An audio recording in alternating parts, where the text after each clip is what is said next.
حضرت بابا فریدالدین مسعود گنج شکر بابا صاحب رحمتullah علیہ فرماتے ہیں کہ ایک نیک نوجوان تھا، دن کو روزہ رکھتا، رات کو نماز پڑھتا، پر اللہ سے ڈرتا پھر بھی بہت ہی زیادہ تھا، بڑا ہی ڈرتا تھا۔ موت کا وقت آیا تو ماں ہی تھی بس اس کی، تو ماں سے کہنے لگا اماں میری ماں ہے، میرے ساتھ 3 وعدے تو کر۔ اس نے کہا پتر تو بتا، آخری ہج کی لے رہا ہے اور اس غریبنی ماں سے تو وعدہ لے رہا ہے، بتا کیا وعدہ۔ عرض کرنے لگا اماں جب میں مر جاؤں نا تو میرے گلے میں رسی ڈال کے تو مجھے گھمانا گھر کے صحن میں، اور لوگوں کو کہنا جو رب کی نافرمانی کرے اس کا یہی حال ہوتا ہے۔ یہ اعلان کرنا جو اللہ کے نافرمان ہوں ان کا یہی اشر کیا جانا چاہیے۔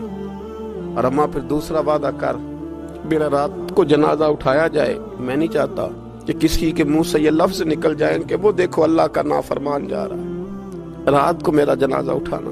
اور اماں تیسرا میرے ساتھ وعدہ کر کہ لوگ مجھے دفن کر کے آ جائیں گے تو میری قبر پہ چلی جائے گی۔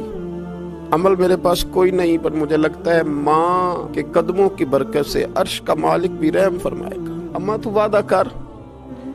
بابا صاحب رحمتullah علیہ فرمانے لگے کہ ماں بوڑھی ماں نے وعدہ کر لیا، کہا بیٹے ٹھیک ہے اگر تیری یہی ضد ہے تو میں تیار ہوں۔ پھر اس نے کلمہ شہادت پڑھا، اس نوجوان کی روح پرواز کر گئی۔ بوڑھی ماں نے رسی منگائی تو وَلِمَنْ خَافَ مَقَامَ رَبِّهِ جنتان، جو ڈر جائے، اس نے تو کہا تھا نا کہ رسی ڈال کے گھمانا اور کہنا یہ اللہ کا نافرمان ہے، اس کا یہی اشر ہونا چاہیے تھا۔ لیکن جب ماں گلے میں رسی ڈالنے لگی تو گھر کے ہر کونے سے آواز آنے لگی، خبردار یہ رب کا دوست ہے، اللہ کے دوستوں کے ساتھ اس طرح کا معاملہ نہ کیا جائے، اسے چھوڑ دیا جائے۔ اور کہا تمہیں کچھ بھی اور کرنے کی ضرورت نہیں ہے، یہ تو رب کا دوست ہے اور رب کی بارگاہ میں حاضر ہو گیا۔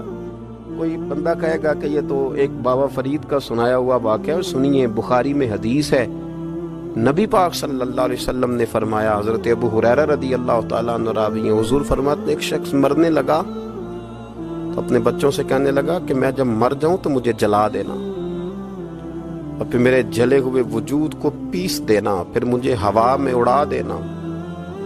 پتر مجھے اڑا دینا، مجھے بڑا ڈر لگتا ہے، اگر رب نے مجھ سے حساب پوچھا تو میں قابل نہیں ہوں، اڑا دینا مجھے ہواؤں میں، اگر اس نے مجھ سے حساب لیا تو بڑا سخت حساب لے گا۔ حضور فرماتے ہیں بخاری میں موجود ہے، اس کے بچوں نے اسی طرح کیا، اس کے مرنے کے بعد اسے جلایا، ہوا میں اڑا دیا۔ اللہ کے محبوب فرماتے ہیں رب کریم نے حکم دیا زمین کو کہ اس کے ذرات کو جمع کرو، زمین نے ذرے جمع کیے، خدا نے حکم دیا تو اس کا وجود پھر سے اسی شکل میں آیا۔ تو رب کریم نے فرمایا یہ جو تو نے وصیت کی تو کیوں کی؟ اللہ جانتا ہے کہ نہیں جانتا؟ یہ کی تو کیوں کی؟ تو وہ پڑا کہنے لگا اللہ میرے اندر تو طاقت نہیں تھی تیرے سامنے کھڑا ہو کے حساب دے سکوں، تجھے منانے کے لیے تیرے خوف سے ڈر گیا، میں ڈر گیا۔ اگرچہ ہمارے بزرگوں نے لکھا ہے کہ آج یہ وصیت کرنا، اس رنگ میں یہ طرز اختیار کرنا درست نہیں، لیکن آپ غور فرمائیے کہ نبی پاک علیہ السلام فرماتے ہیں جب اس نے کہا نا اللہ تجھ سے ڈر کے یہ کیا، تو رب کریم نے فرمایا جا پھر میں نے تیری مغفرت کر دی، کیونکہ اللہ کو پتا تھا یہ دل سے بات